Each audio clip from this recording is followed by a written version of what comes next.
İyunun 12-sində Ağcabədi rayon Heydər Əliyev mərkəzində 18 may 18 iyun İnsan Hüquqları Aylığı çərçivəsində Hər kəsin hüququ var mövzusunda Ağcabədi rayon İcra Hakimiyyəti və Heydər Əliyev mərkəzinin birgə təşkilatçılığı ilə tədbir keçirilib.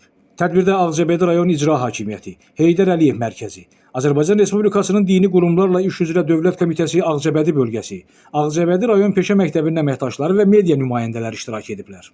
Tədbirin moderatoru, Ağcabədi rayon İcra Hakimiyyəti başçısı aparatında uşaq hüquqlarının müdafiəsi üzrə komissiyanın ailələr və uşaqlarla məsləhətçi psixoloqu Ülkər Kərimova tədbiri açıq elan etdikdən sonra Ulu Öndər Heydər Əliyevin, eləcə də vətən şəhidlərinin əziz xatirələri bir dəqiqəlik sükutla yad edilib. Çıxış edən Ülkər Kərimova qeyd edib ki, belə toplantıların keçirilməsi yalnız hüquqi baxımından deyil, həm də mənəvi və sosial cəhətdən böyük əhəmiyyət daşıyır. Çünki insan hüquqları sadəcə qanunlarla qorunan hüquq və azadlıqlar toplusu deyil. Bu hüquqlar insanın şəxsiyyətini tanıyan, ona dəyər verən, ləyaqətini qoruyan universal dəyərlər sistemidir.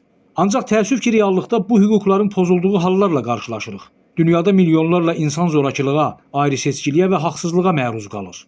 Hətta bəzən belə hallarda insanlar hüquqlarının pozulduğunu belə dərk etmirlər.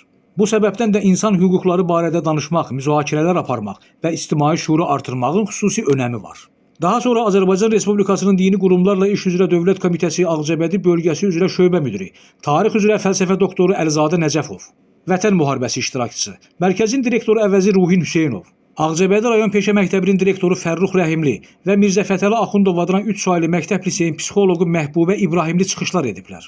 Çıxışlarda qeyd olunub ki, hər bir insan cinsindən, dinindən, irqindən, sosial statusundan və ya mənşəyindən asılı olmayaraq doğulduğu andan etibarən hüquqlara malikdir. Bu hüquqlar bizə kimsə tərəfindən bağışlanılmır. Onlar bizim heç bir halda əlimizdən alınmamalı olan təbii haqlarımızdır.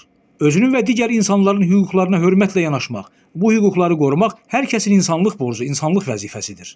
O da vurğulanıb ki, eyni zamanda bu ədalət hissi və vicdan məsələsidir. Hüquqların qorunması yalnız hüquq mühafizə orqanlarının işi deyil. Bu prosesdə hər kəsin rolu, məsuliyyəti vardır. Təxminən 1 saata yaxın davam edən dəyirmi masa mövzu ətrafında qarşılıqlı diskussiya şəklində davam edib. Gündüz Sevindik, Kənan İsayev, Aran Ağcabədi İnternet Televiziyası.